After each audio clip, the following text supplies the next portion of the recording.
하나님 말씀 듣도록 하겠습니다. 오늘 우리들에게 허락하신 하나님 말씀은 출애굽기 4장 10절부터 17절까지의 말씀입니다. 출애굽기 4장 10절부터 17절까지의 말씀이고요. 구약 성경으로는 86쪽 부분이 있습니다. 86페이지. 출애굽기 4장 10절부터 17절까지 말씀. 한 절씩 교독하도록 하겠습니다. 10절입니다. 모세가 여호와께 아뢰되 오 주여 나는 본래 말을 잘 하지 못하는 자니이다. 주께서 주의 종에게 명령하신 후에도 역시 그러하니 나는 입이 뻣뻣하고 혀가 둔한 자니이다. 여호와께서 너희에게 이르시되 누가 사람의 입을 찌르느냐 누가 말 못하는 자나 못 듣는 자나 눈 밝은 자나 내게 이르게 하였으냐 나 여호와가 아니냐. 이제 가라 내가 내 입과 함께 있어서 할 말을 가르치리라. 모세가 이르되 오 주여 명령 만한 자를 보내소서. 여호와께서 모세를 향하여 노하여 이르시되 레위 사람 내 형 아론이 있지 아니하냐. 그가 말 잘하는 것을 내가 아노라. 그가 너를 만나러 나오나니 그가 너를 볼 때에 그의 마음에 기쁨이 있을 것이라. 너는 그에게 말하고 그에게 하는 말을 주라. 내가 내 입과 그의 입에 있어서 그에게 하는 일을 가르치리라. 그가 너를 대신하여 백성에게 말할 것이니 그는 내 입을 대신할 것이요 너는 그에게 하나님 같이 되리라. 너는 이 지팡이를 손에 잡고 이것으로 이적을 가르치리라. 아멘. 오늘은 변화의 첫 단추, 변화의 첫 단추, 자신감 회복이라는 제목으로 하나님의 말씀을 증거하도록 하겠습니다. 제가 이때까지 설교했던 수많은 제목 중에 가장 설교 제목 같은 제목으로 드디어 전하게 되네요. 네, 감동입니다. 제가 올해 초에 부임한 후에 성도님들이 저를 보고 놀라거나 의외로 보였던 행동들이 참 많았을 것 같습니다. 사실 지금 보니까 저희 장점보다 단점이 더 많이 보이시는 분들이 있을 것 같습니다. 그 중에 제가 책상도 씹어먹을 얼굴로 생선을 전혀 못 먹는 사실이라든지, 그렇지만 또 해물을 되게 또 잘 먹어요.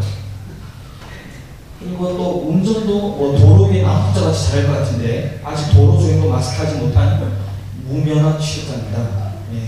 그런 거 의외로 많이 있지 않겠습니까? 그런데 저도 마찬가지로 이곳에 부임한 후에 성도들을 보고 가장 놀랐던 사실이 하나 있습니다. 그게 의외로 우리 성도님들이 여러분들이 너무 겸손하시네요. 너무 겸손하시네요. 그것도 지나칠 만큼 겸손하십니다. 한 분 한 분 가지고 있는 믿음의 크기가 작지 않은데 스스로 너무 자신을 낮추고 있는 것을 보았습니다. 그 원인을 생각해 보니까 역시 많은 문제가 바로 열등감에 있는 것 같아 보였습니다. 제가 볼 때는 매력 있어 보입니다. 충분히. 그런데 그 자신은 자기 외모에 문제가 있다고 얘기합니다. 제가 볼 때 평균 이상의 인생을 살아가고 있는 것 같은데 자기는 버림받은 인생이라고까지 저한테 얘기를 합니다. 잘 보니까 그것은 외적인 환경의 문제가 있는 것이 아니라 속 사람의 문제고 그분의 태도가 문제인 것입니다. 즉 속이 병들었습니다. 사람은요 아는 것만큼 보입니다.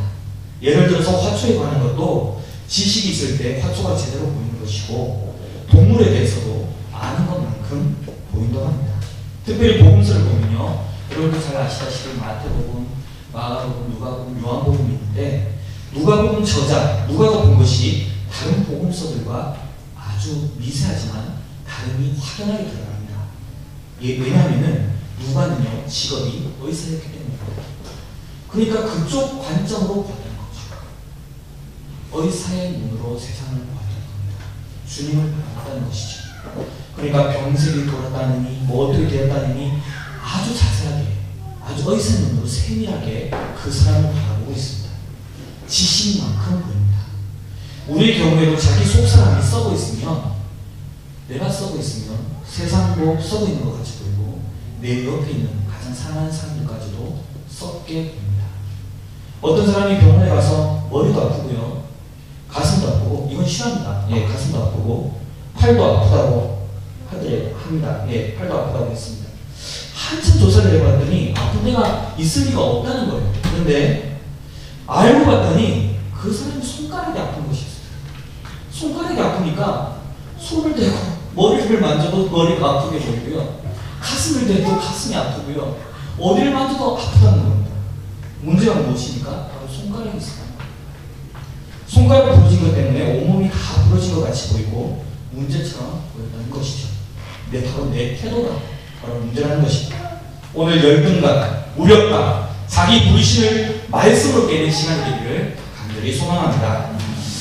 모세 참 대단한 사람이죠. 그건 참 괜찮은 사람이었습니다.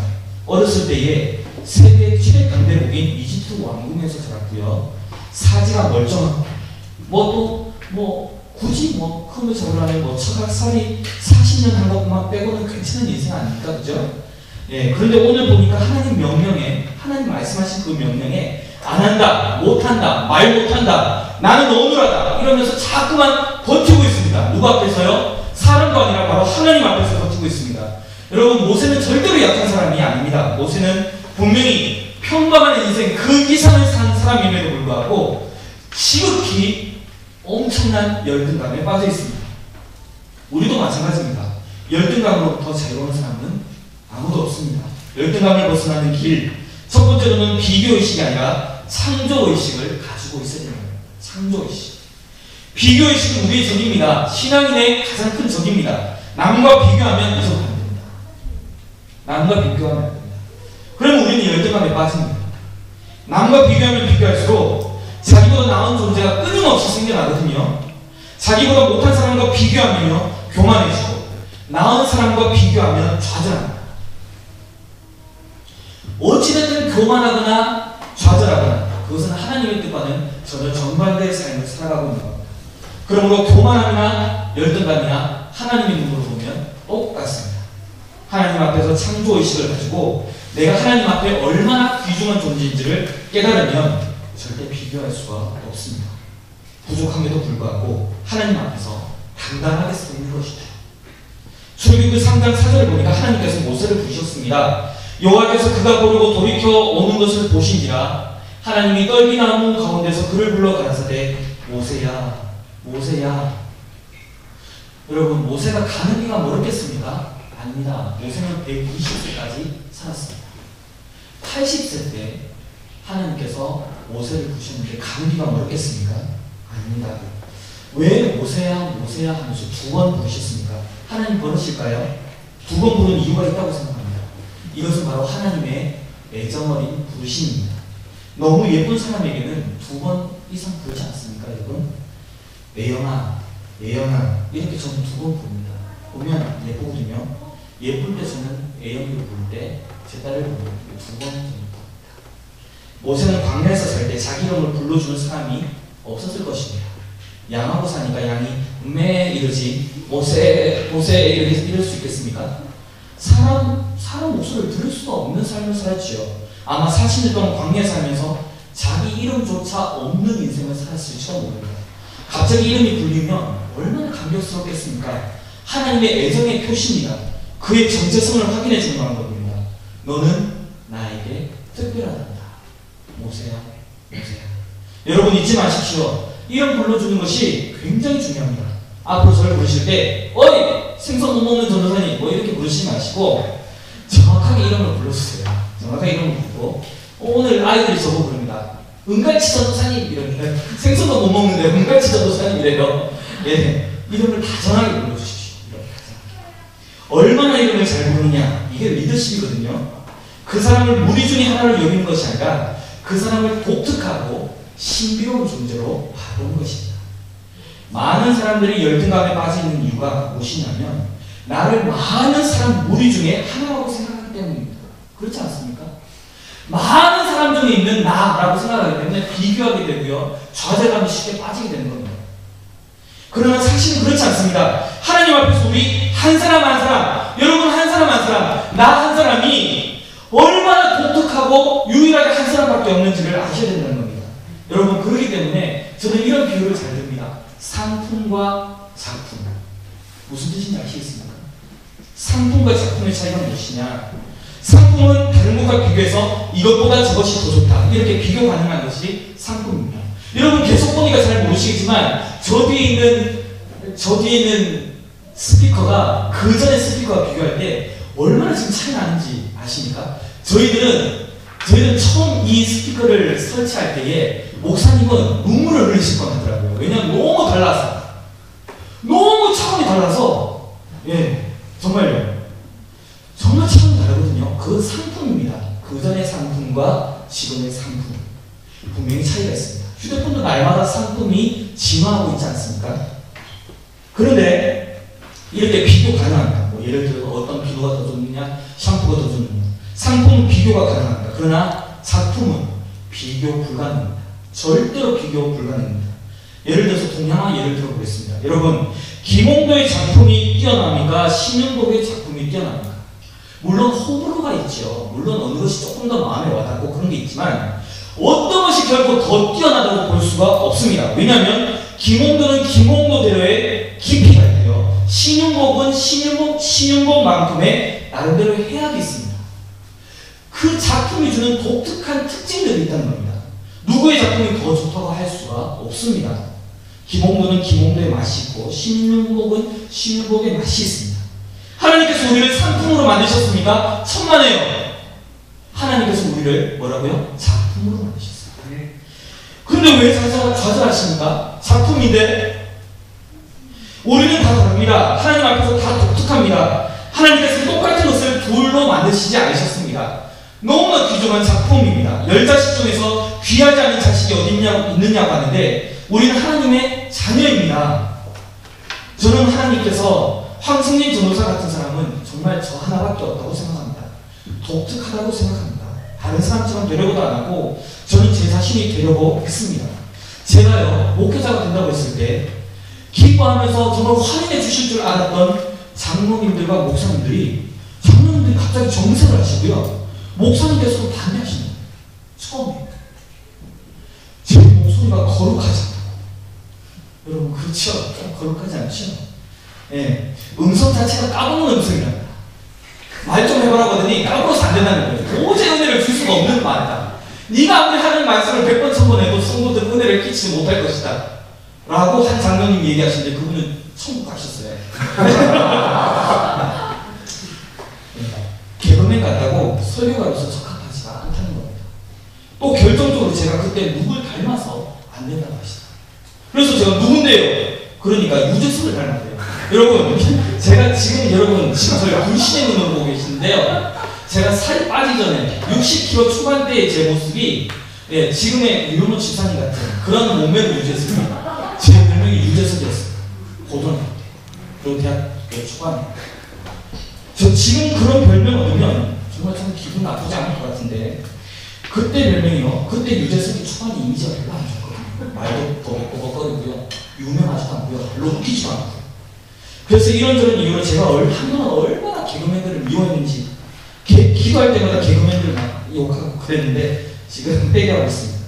의식적으로 다른 목소리를 내려고 하고 살을 찌우면 목소리가 달라질까 했는데 똑같잖아요. 예, 밥을 세 그릇씩 먹고 하다가 이렇게 돼버렸어요. 저는 그런데 비교하지 않습니다. 까부는 건 까부는 거고 개그맨은 개그맨이고 그죠? 에베소서 2장 10절에 나오는 말씀에 이런 말씀이 있습니다. 우리는 그의 만드신 바라. 이것이 영어 성경에는요 어떻게 해석되어 있냐면 마스터피스라고 되어 있습니다. 걸작품. 작품도 그냥 작품이 아니라 걸작품이라고 영어 성경에서 표현하고 있습니다. 우리는 하나님의 마스터피스. 이 마스터피스를 원문 헬라어 단어가 포이에마라고 하는데요. 이 포이에마라는 단어에서 뭐가 나오는지 아십니까? 눈치채셨죠? 포임, 시가 나왔습니다. 하나님의 눈으로 볼 때 우리는 한편의 멋진 시간이 옵니다. 걸작품, 시간이 옵니다. 우리는 하나님의 시같이 살아야 됩니다. 시인이 되셔야 됩니다. 하나님 앞에 우리 인생도 시같이 사셔야 됩니다. 한편의 아름다움. 오늘도 이 걸작, 다음 주에는 다른 걸작의 모습으로 살아야 됩니다. 왜냐하면 우리는 시니까요. 하나님 앞에서 내가 얼마나 귀중한 존재인지를 깨닫고 독특성을 가지고 살아가면 반드시 승리하는 인생을 살 수 있습니다. 여러분, 절대로 자기 자신이 아무것도 아닌 존재라고 절대로 낮춰서 생각하지 마십시오. 하나님 앞에서 여러분 한 사람 한 사람이 얼마나 귀중한 존재인지 예수님께서 십자가에 죽으셨습니다. 우리 모든 성도들 하나님 앞에서 그 사람이 얼마나 귀중한지를 깨닫는다면 그 사람이 하나님 주신 강력한 보물, 무기를 발견할 수 있다고 생각합니다. 잘 보세요. 우리 그리스도인들도 정말 오해 많이 받는 말이 바로 평등과 불평등입니다. 이건 정말 짚고 넘어가야 되겠습니다. 하나님, 왜 나는 저 사람과 평등하지 못합니까? 왜 이렇게 불평등한 삶을 살고 있습니까? 라고 생각하는데요. 아닙니다. 여러분, 돈이라는 자들을 놓고 보니까요. 돈이 있는 자, 그리고 지금 당장 돈이 없는 자, 불평등하다. 우리 다 평등하게 살자. 돈 있는 자에게서 돈을 빼앗고 돈 없는 자에게 주고 뭐 이렇게 얘기하는데요. 그것은 평등이 아닙니다. 여러분 생각해 보십시오. 돈만이 우리의 삶의 기준입니까? 아니죠. 그 자체가 얼마나 인간성을 상실한 겁니까? 돈이 인생의 다입니까? 다입니까? 부자면서 우리가 상상할 수 없는 아픈 상처를 가진 사람이 얼마나 많은지 아십니까? 저는 그런 사람을 교인들로부터 너무 많이 봐왔습니다. 돈이 행복을 줍니까? 아니요. 돈은 우리를 조금 더 편하게 해줄 뿐입니다. 돈이 있으면 조금 더 편리할 뿐입니다. 편리하냐 불편하냐의 문제지 행복이냐 불행하냐를 놓고 한다면 그것은 하나님의 마음을 두 번 찢는 것입니다. 여러분, 탁월하게 예쁘고 멋진 사람도 남들에게 위로가 되지만 정말 험난하게 생긴 사람도 좋습니다. 예를 들어서 저 사람 참 된장찌개같이 생겼다. 저 사람 참 청국장같이 구수하게 생겼다. 그렇게 그렇죠. 여러분, 두루두루 생겨서 두루두루 만나고 많은 사람들에게 힘을 주지 않습니까? 잘생긴 목회자들도 어필하는 부분이 분명히 많지요. 저렇게 예수 믿는 것이 참 신기하구나 하면서 얼굴만 바라보고 그럴 수도 있지만 저같이 말씀에만 집중하게 만드는 얼굴도 얼마나 감사한지, 그죠? 얼마나 은혜죠. 다른 생각 하나도 안 들죠. 저한테서 매력이 없죠. 안 되고 오직 주님의 십자가만 생각을 하고 계속 저를 위해서 기도하게만 만들고, 그죠? 하나님 앞에서 제가 얼마나 독특한 존재인지를 깨닫고 그 의식 가지고 서 있는 믿음의 존재 되기를 바랍니다. 두 번째는요, 가능 의식을 가져야 됩니다. 가능 의식. 하나님께서 함께 하시면 나를 통해서 하나님의 뜻이 이루어진다는 가능 의식. 그것이 가능 의식입니다. 지나치게 자신을 과소평가하지 마세요. 우리 자신을 너무너무 작게 봅니다. 본문 13절을 보니까 뭐라고 얘기합니까? 모세가 주님, 보낸 많은 자를 보내세요. 하나님이요 다 알아서 보내셨는데 지금 그런 얘기를 합니다. 감독이 나가는데 선수가 감독 앞에서 보낼 만한 자를 보내세요. 이렇게 얘기하는 것과 같습니다.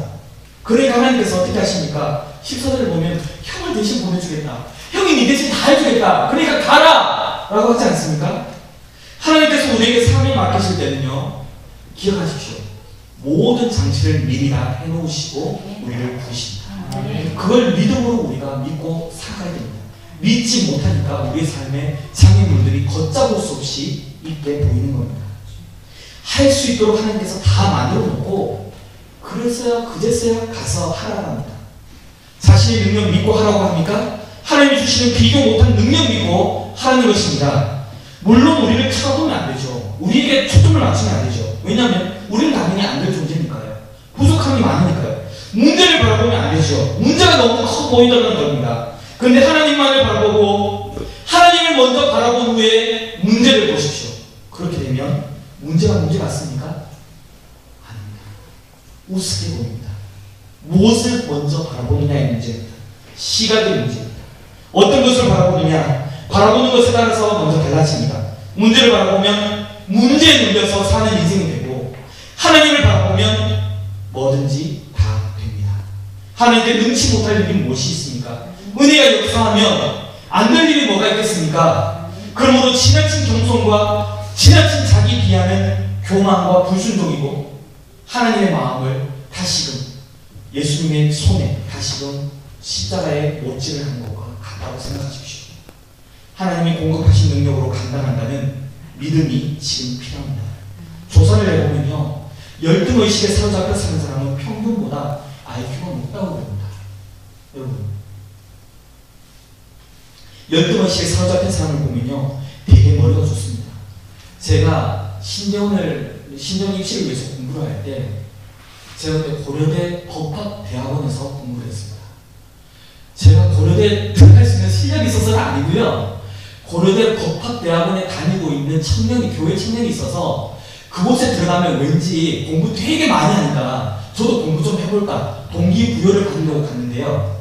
제가 정말 솔직하게 말씀드리지만 고려대 법학대학원이 1학년부터 4학년까지 있는데 이 법학학부가 1학년부터 4학년까지 있지 않습니까?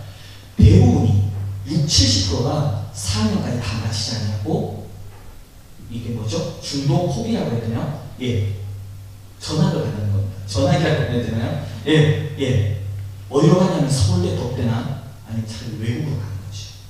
왜인 줄 아세요? 엄청난 열등감을 사로잡혀 있어요. 외국 덕대와 서울대 덕대와의 차이에 굉장한 열등감을 가지고 있다는 겁니다.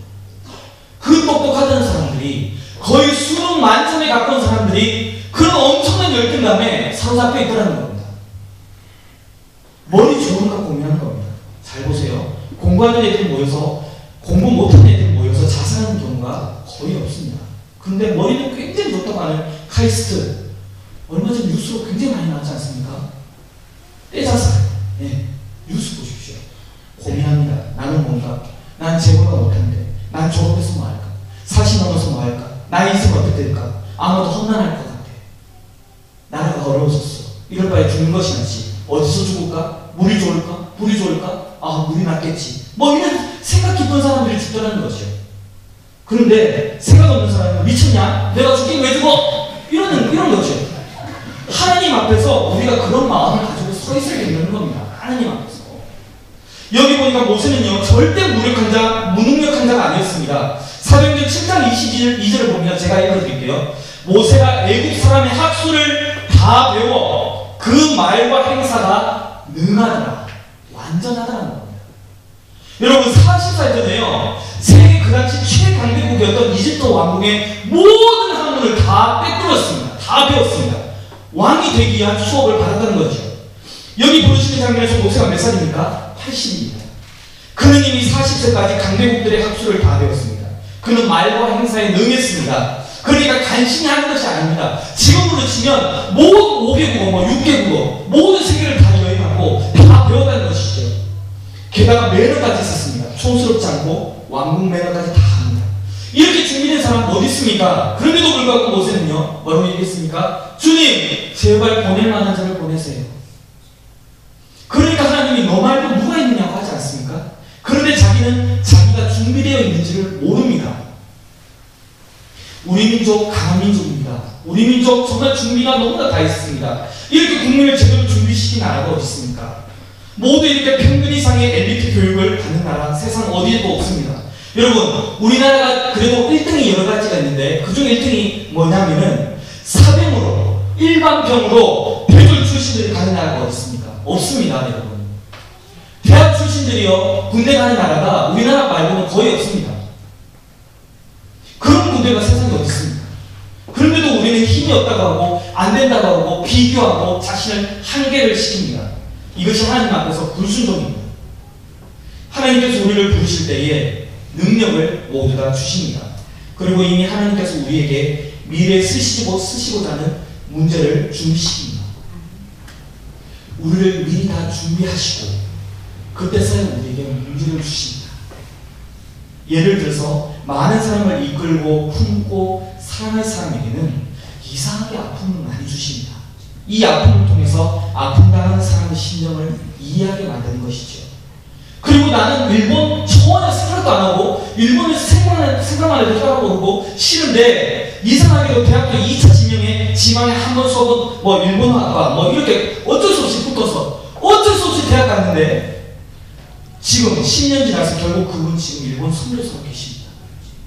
제가 알고 있는 거예요. 또 취미로 자꾸 미용 기술 배우는 사람이 있습니다. 미용 기술.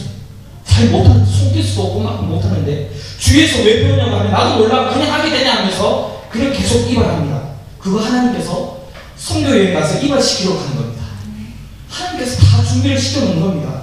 하나님께서는 전반적인 것을 우리의 삶을 통해서 미리 다 준비시키고 또 준비시켰습니다. 우리가 하나님 뜻을 어떻게 합니까? 하나님께서 모든 것을 다 준비시키기 위해 그냥 우리는 그냥 믿고 따르는 것 뿐입니다. 가능하니까 시키는 것입니다. 그러니까 제발 열등의식에 사로잡히지 마십시오. 아멘하고 나가시면 됩니다. 중요한 것은 하나님이 시키셨다는 사실입니다. 다 같이 따라하겠습니다. 할만하니까 시키셨다. 할만하니까 시키셨다. 하나님께 그런 마음 아시기 바랍니다. 마지막으로 필요한 것이 사명의식입니다. 사명의식이라는 것이 무엇이냐면 이것을 할 사람이 나밖에 없다고 생각하는 겁니다. 이것을 할 사람이 나밖에 없다고 생각하는 겁니다. 여성분들 연약하다고 하는데 남자들이 하나도 없는 상황에서 자기들 다 합니다. 여자대학 같은 데 가보면요 자기들 다 하고 있습니다. 망치질 하고요 혼자서 무거운 것도 팍 들고요 막 근육이 우락부락하고요 막 양쪽에 들고 험한 일 다 합니다. 그런데 남자 하나만 나타나면 다들 푹 쓰러져가지고 아이고 허리 아파 손 아파 이 그러고 있습니다. 사명의식이 필요합니다. 사명의식. 나밖에 없다는 의식을 가지면 합니다. 우리가 역사에서 책임지는 바로 그 사람이라는 그런 의식이 필요합니다. 나를 하나님께서 이 역사에서 나를 꼭 필요하셔서 내가 반드시 해야 될 일이 있어서 부르셨다는 사명의식이 없어서 교회 생활이 재미가 없는 것입니다. 잘 안 나오는 것입니다. 기도하지 않는 것입니다. 봉사하지 않는 것입니다. 여러분 왜 17세기, 18세기에는 위대한 정치가가 나왔고 위대한 화가가 나왔고 위대한 음악가가 많이 나왔는데 요즘은 좀 왜 잘 안 나옵니까? 왜 그런지 아십니까? 사명감이 없고요 돈을 바라보기 때문입니다. 명예만 바라보기 때문입니다. 사명감이 있어야 됩니다. 그러니까 이 땅을 살면서 멋지게 사는 방법을 하나 알려드리겠습니다. 여러분 지금부터 5년, 10년 단위로 명확한 사명 하나 붙들고 그것을 하나씩 이루어가도록 기도하십시오. 저도 5년의 사명이 있고요 10년의 사명이 있습니다. 이루어지든 이루어지지 않든 하나님께서 나에게 이것을 원하실 것 같다는 그것을 붙들고 나가십시오. 평생이 길지 않습니까? 우리가 언제 어떻게 살지 언제 죽을지 어떻게 아십니까? 몇 가지 사명을 이룬 것은 하나님 앞에 서야 합니다. 사명 때문에 움직이는 사람이 되셔야 됩니다. 사명을 이루고 노력해서 하나님 앞에 서기 바랍니다. 요즘 시대가 얼마나 천박해졌는지 돈이 있고 없고를 가지고 사람들을 따지는 세상이 왔습니다. 심지어는 전도사들까지도 부목사님들까지도 돈으로 따집니다. 너는 사력이 얼마나 받니? 그게 처음입니다. 여러분 부끄럽습니다. 교회 어디 다니고 있었다면 제일 첫 번째 질문 뭔지 아십니까? 사력이 얼마나 받아? 그리고 얼마 받는다고 하면 아이고 핫도그로 내려가는 겁니다. 많이 받으면 우와 이러더라고요. 옛날에는 무엇을 따졌는지 아십니까? 사명 가지고 사람을 따졌습니다. 그래서 큰 일을 하는 사람을 대사라고 했고요 특별한 일을 하는 사람을 특사라고 했고요 몰래 일하는 사람을 밀사라고 했습니다. 모두 사명을 가지고 일을 했습니다.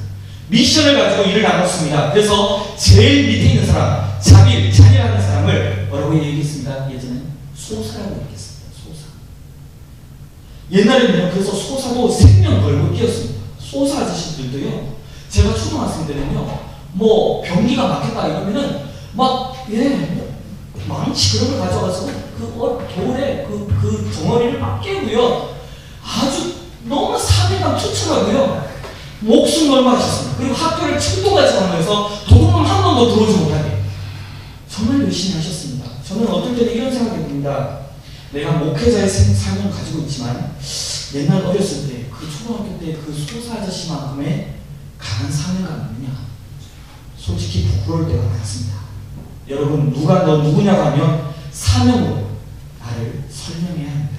내 이름은 뭐고 어디서 살고 내 나이는 몇 살이고 재산이 어느 정도고 어느 학교 졸업하고 이딴 식으로 얘기하면 안 됩니다. 나의 사명으로 앞으로 여러분들을 소개하시기 바랍니다. 정말 하나님 앞에서 부름받는 사람은 능력 있는 사람은 사명으로 나 자신을 소개하는 사람입니다. 나는 이것을 위해서 태어났습니다. 나는 그리고 이것을 5년 이내에 10년 이내에 할 것입니다. 나는 이것을 위해서 앞으로 존재할 것입니다. 내 존재 목적이 바로 이것입니다 라고 고백하십시오. 사명이 내 인생에 불을 붙이게 되면 세상이 감당할 수 없는 축복된 인생을 그제서야 누릴 수 있습니다. 하나님께서 모세를 부르셔서 그 다음부터 한 일이 무엇입니까? 모세 사명에 이제 불을 붙여주셨습니다. 네가 이제부터 이스라엘 민족을 살릴 사명자다. 출애굽시켜서 가나안 땅으로, 약속의 땅 가나안 땅으로 가라. 나 여호와의 지팡이를 들고 나 대신에 나갈 사람이다. 바로 누가? 너다. 사명에 불을 지펴주셨습니다. 모세가 사명을 신고 나가니까 길이길이 역사에 남을 복된 인생 되었지 않습니까?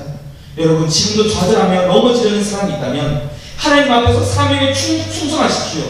집중하십시오. 나는 생명 걸고 찬양할 거야. 아니면 난 생명 걸고 이 부서를, 이 구역을 인도할 거야. 나는 생명 걸고 우리 가족들, 친척들 변화시킬 거야. 나는 생명 걸고 학생들을 건져낼 거야. 나는 생명 걸고 내가 지금 있는 이 직장을 변화시킬 거야. 여러분, 사명으로 하나님을 감동시키십시오. 내가 지금 있는 이곳을 변화시킬 거야. 사명에 불이 붙으면 그 다음부터는요, 세상에 감당할 수 없는 무서운 인생이 됩니다. 이제 내 능력이 아닌 바로 하나님께서 대신 일하시고 계심을 목도하게 될 것입니다. 그러니 새진교의 모든 성도들이 이제부터 자신을 소개할 때에 사명으로 소개하는 분들이 되기를 간절히 원합니다. 사명을 무시하는 사람치고 큰 힘으로 될 사람 없고요. 사명 붙들고 사는 인간치고 치졸하게 사는 인생도 없습니다. 이제부터 더욱 영광스럽게 살고 싶습니까? 그러면 사명 꼭 붙으십시오. 사명으로, 이제부터 사명으로 여러분을 소개하십시오. 한 수 알려드리겠습니다. 부인분들 잘 들으세요. 이청 집사님도 잘 들으세요. 집에 가서 남편한테 당신이 숨겨둔 비장의 무기가 뭐야? 뭐 이렇게 물으세요. 뭐 그러면 나는 뭐 돈 있고 집 있고 뭐 자식 있고, 그러면 무슨 헛소리냐고 그딴 얘기하면 절대로 좋은 반찬 주지 마십시오. 아니, 아예 밥을 굶게 정신 한심하니까 정신 차리고. 근데 자신의 사명을 쭉 얘기하면 이건 결국 될 놈이었구나. 좀 속으면서 산 것 같았는데 결국 될 놈이었구나. 뭐 이렇게 생각하면서 좀 속상하게도 좀 한심하게도 꾹 참고 진수성찬도 해주세요. 최고로 해주십시오. 사명. 말씀 결론을 읽겠습니다. 우리가 자꾸만 열등의식에 사로잡혀서 내가 아무것도 아니라고 생각하는데 그것은 마귀가 던져주는 최고의 장난입니다. 지금 중요한 것은 태도입니다. 태도. 하나님 앞에서 우리 한 사람 한 사람이 얼마나 귀중한지 아십니까? 나를 살리기 위해서 예수님까지 죽음으로 내모셨습니다. 그런데 왜 내가 가치 없다고 생각하십니까? 나하고 나가 있으나 없으나 똑같다고 생각하십니까? 아니요. 절대로 그런 소리 하지 마세요. 제가 누누이 말했지요. 앞으로는 나는 발톱에 때만도 못하다. 벌레만도 못한 존재다. 예전에 부모님 신앙 세대들 그런 소리 하는 것만 본받지 않으시면 됩니다. 왜 우리가 발가락 때만도 못합니까? 왜 벌레만도 못합니까? 훨씬 낫지요. 정말 그렇게 생각하고 계십니까? 발가락 때만도 못하다고. 만약에 제 딸이 와서 아빠, 나는 발가락에 때만도 못하고요. 나는 벌레만도 못해요. 나는 햄스터만도 못해요. 이러면 햄스터? 좀 불쌍하지만 햄스터 수천 마리를 죽여서라도 딸을 살립니다. 왜요? 네가 나한테 얼마나 세상에서 가장 소중한 존재인데 그딴 식으로 비교를 하느냐는 거죠. 하나님의 마음도 그렇다는 것입니다. 하나님의 마음도 지금 이 시간에 우리들에게 향한 그 마음이 그렇다는 겁니다. 너는 나한테 얼마나 특별한데 왜 이렇게 살고 있느니? 어디서 겸손하다고 하면서 이제는 그런 소리 하지 마십시오. 그건 겸손이 아니라 불신앙입니다. 하나님 자녀입니다. 그 자존감 잊지 마십시오. 우리는 하나님 영상을 그대로 닮은, 하나님 영상 그대로 본뜬 우리 그런 자녀입니다. 하나님 때문에 가능합니다. 세상과 바꿀 수가 없습니다. 우리를 부르셨습니다. 할 수 있으니까 부르시는 것입니다. 할 수 있습니다. 이제부터 그러니까 내년 월드컵 축구도 패배의식으로 목표 16강 이렇게 잡고 그렇게 목표 잡지 마세요.